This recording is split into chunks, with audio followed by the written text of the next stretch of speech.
Assalamualaikum warahmatullahi wabarakatuh. Perkenalkan, nama saya Ainul. Saya dari kelompok 2. Di sini saya akan menjelaskan mengenai alur evolusi kelembagaan Bank Indonesia.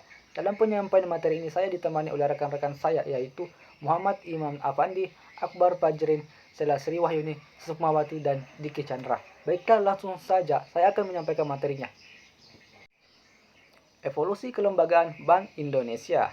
Bank Indonesia resmi berdiri pada tanggal 1 Juli 1953. Sejarah Bank Indonesia berawal dari bank swasta Dejavase Bank yang dinasionalisasi. Sejarah Bank Indonesia dimulai sejak zaman kolonial pada abad ke-16 hingga proses nasionalisasi Dejavase Bank yang merupakan cikal bakal Bank Indonesia. Pendirian Dejavase Bank, di mana Dejavase Bank didirikan pada tanggal 24 Januari 1828 oleh pemerintahan Belanda. Pendirian tersebut dilakukan oleh Komisaris Jenderal Dubus de Gisignes atas perintah Raja Belanda William I dengan surat perintah nomor 85 tanggal 29 Desember 1826. Dejavase Bank memperoleh hak oktroi, di mana yaitu hak untuk mencetak dan mengedarkan uang, terhitung mulai 1 Januari 1828 hingga dengan 31 Maret 1921. Dejavase Bank bertugas sebagai bank sirkulasi gulden untuk wilayah Hindia Belanda. Pada tahun 1922, pemerintah Belanda mengeluarkan Undang-Undang Dejavase Bank atau DJB WED untuk melakukan perluasan fungsi sekaligus memperpanjang pemberian hak oktroi. Perluasan fungsi Dejavase Bank meliputi, yaitu mengeluarkan uang kertas, memberikan layanan jasa bank seperti pengiriman uang, rekening giro atau deposito, negosiasi wesel luar negeri, kredit diskonto wesel luar negeri, menjadi kasir dan memberikan kredit kepada pemerintah, menyelenggarakan clearing antar bank, dan melaksanakan pengawasan bank. Indonesia memproklamasikan kemerdekaan pada tanggal 17 Agustus 1945. Undang-Undang Dasar 1945 disusun pada 18 Agustus 1945. Dalam penjelasan Undang-Undang 1945, Bab 8 Pasal 23 Hal Keuangan, Indonesia menyatakan cita-cita membentuk bank sentral dengan nama Bank Indonesia untuk memperkuat kesatuan wilayah dan ekonomi moneter. Namun, kedatangan Belanda kembali ke Indonesia mempersulit keadaan. Wilayah Indonesia terbagi menjadi dua, yaitu Pemerintah Republik Indonesia dan Pemerintah Belanda. Pemerintah mengeluarkan maklumat Pemerintah Republik Indonesia pada 2 Oktober 1945 yang menetapkan bahwa uang nica tidak berlaku di wilayah Republik Indonesia. Selanjutnya, penerbitan uang Republik Indonesia.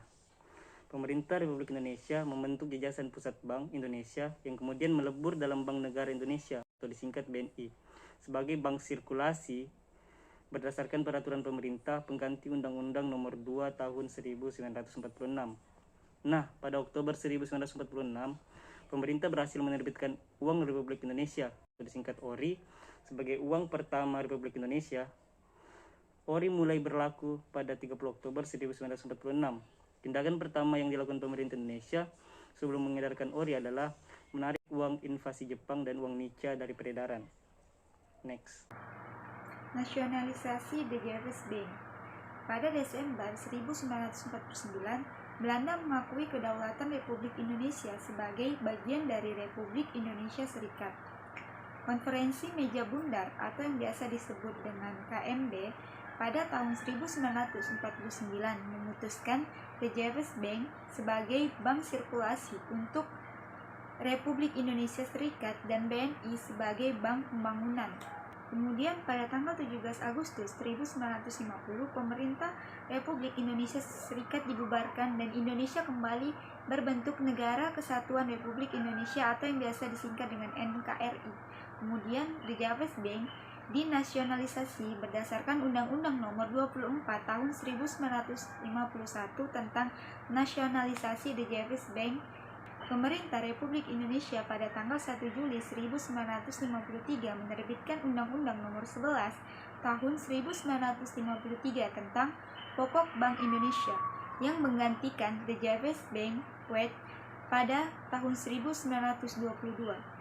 Sejak tanggal 1 Juli 1953, Bank Indonesia secara resmi berdiri sebagai Bank Sentral Republik Indonesia. Menurut Undang-Undang Nomor 13 Tahun 1968 tentang Bank Sentral Indonesia sebagai bank yang menjadi bagian dari pemerintah Republik Indonesia tidak lagi berfungsi ganda sebagai bank komersial, walaupun tetap berperan sebagai agen pembangunan, kasir pemerintah, dan bankers bank. Dalam evolusi kelembagaan Bank Indonesia terhadap peristiwa-peristiwa penting antara lain, yang pertama dalam kurun waktu tahun 1945 sampai 1952, yaitu dominasi politik dan pembiayaan bank sentral, pencetakan uang dan senering tahun 1950. Yang kedua, dalam kurun waktu tahun 1953 sampai 1967, yaitu pencetakan uang untuk defisit fiskal senering tahun 1959 dan hiperinflasi tahun 1965 sampai tahun 1968. Dan yang ketiga, dalam kurun waktu tahun 1968 sampai 1998, yaitu yang pertama, stabilisasi ekonomi tahun 1968 sampai tahun 1972. Yang kedua, hasil minyak tahun 1973 sampai tahun 1982 dan kebijakan kredit selektif KLBI. Yang ketiga, deregulasi tahun 1983 sampai 1992 dan kebijakan moneter tidak langsung. Yang keempat, krisis tahun 1997 BLBI dan reformasi. Dan yang terakhir, konflik tujuan stabilisasi harga kurs rupiah vs tujuan ekonomi lain. Dengan dikeluarkannya Undang-Undang Nomor 23 Tahun 1999 tentang Bank Indonesia sebagaimana yang telah diamandemen dengan Undang-Undang Nomor 3 Tahun 2004 dan Undang-Undang Nomor 6 Tahun 2009 merupakan era baru bagi Bank Indonesia sebagai bank sentral yang independen, yang mempunyai otonomi penuh dalam merumuskan dan melaksanakan tugasnya sebagaimana diamanatkan dalam undang-undang. Adapun tujuan daripada Bank Indonesia ini mencapai dan memelihara kestabilan nilai rupiah terhadap barang dan jasa tercermin dari perkembangan laju inflasi terhadap mata uang negara lain tercermin dari perkembangan nilai tukar rupiah kurs terhadap mata uang negara lain. Adapun tugas daripada Bank Indonesia adalah merumuskan dan melaksanakan kebijakan moneter, mengatur dan menjaga kelancaran sistem pembayaran, serta mengatur dan mengawasi bank untuk mencapai tujuan kestabilan nilai rupiah.